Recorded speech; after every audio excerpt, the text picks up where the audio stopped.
You are looking at Julian's pronunciation guide, where we look at how to pronounce better some of the most mispronounced words in the world, like this other curious word. But how do you say what you're looking for today?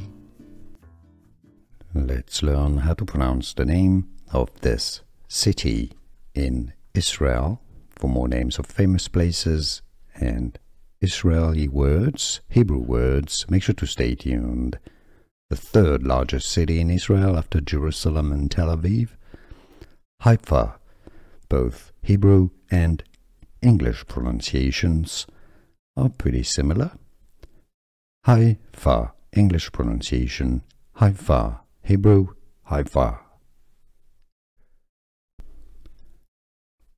Let's learn how to pronounce the name of this city in Israel. For more names of famous places and Israeli words, Hebrew words, make sure to stay tuned.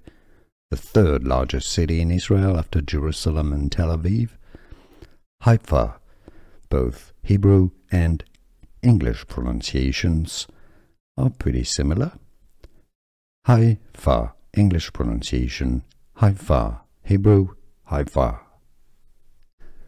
Here are more videos on how to pronounce more confusing words and names too many mispronounced. Like this video if you found it useful. I appreciate your support. I'll see you soon and thanks for watching.